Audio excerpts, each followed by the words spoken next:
Hello everyone and welcome to Nightmare Fuel, a series where I talk about things that I find that are nightmare-inducing. Video topics can range from video games and TV shows to ARGs and creepypastas.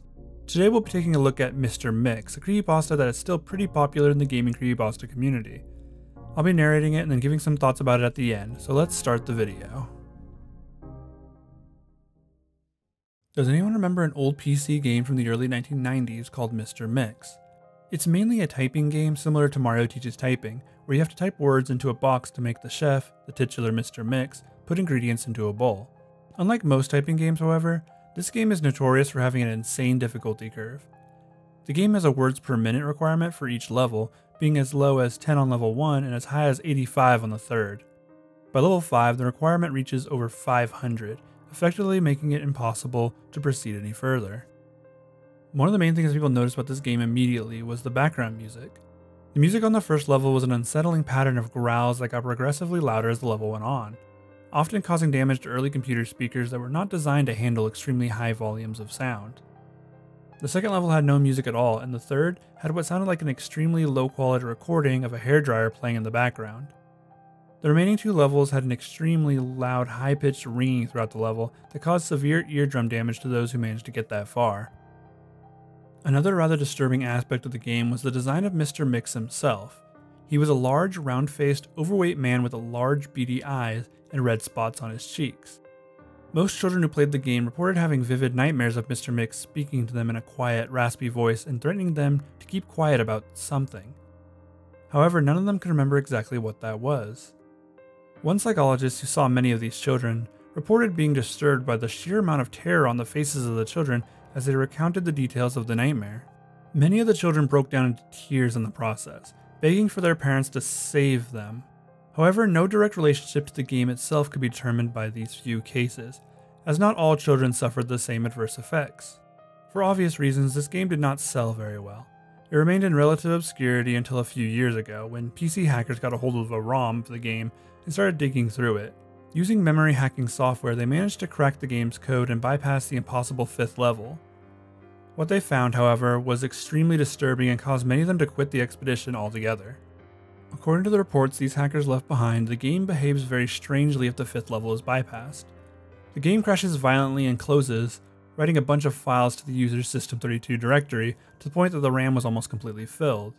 These files are reportedly pictures of people with horribly deformed faces, appearing to scream in pain and agony with their eyes appearing to be bleeding from their tear ducts, and their outer layer of skin torn clean off in multiple places. If the user attempts to delete these files, the computer will violently crash and blue screen, causing permanent, irreparable damage to the user's hard drive. The hackers found that this was caused by a lone byte in the game's ROM that triggered when the 5th level was completed. After removing this byte, they were able to proceed to the 6th and final level. Unfortunately, all of the original hackers declined to discuss what they saw in the final level. All of them became extremely paranoid and reclusive, refusing to talk about anything related to the game, and showing astonishingly extreme symptoms of post-traumatic stress disorder. Most of them ceased to be able to form coherent sentences within a week, and within a month all of them went missing. All remaining copies of the game were destroyed. To this day, no one knows what was in that game that caused them so much psychological damage. Maybe it's better that way. 2 years after this incident, a man was arrested after trying to kidnap an 8-year-old girl from the grocery store. Through DNA and fingerprint analysis, the man was identified as one of the original hackers who viewed the final level of the game. He was wearing a white chef's hat and had a look of unspeakable malice and insanity on his face. When interrogated, the man would only say one thing: "I'm Mr. Mix." Shh. And that was Mr. Mix, a true classic in the gaming creepypasta genre. So it's kind of short, not terribly long. You can read it in probably about 5 minutes if you were going kind of slow. But I think the length of it's perfect. It doesn't really overstay its welcome. It kind of tells what it wants to tell, and then it ends. It's over. So I love the length of the actual creepypasta. For the believability, I would say it's kind of believable. The idea of a game existing that just wasn't popular during the time of where typing games were really popular is kind of believable to me, as there were a lot of unknown typing games that just kind of came and went, as there were way more popular ones for people to play during that time. Mr. Mix definitely isn't the most believable character, but the idea of typing to get ingredients into a bowl sounds like something you could find on any game website, I guess, before they shut those down. The story itself is kind of creepy. I like the imagery of Mr. Mix. He's a creepy looking character. I like that he affects dreams. I think getting nightmares from creepypastas and games and whatnot, it makes it more interesting because you can really dream of anything. So that's an obvious believability factor.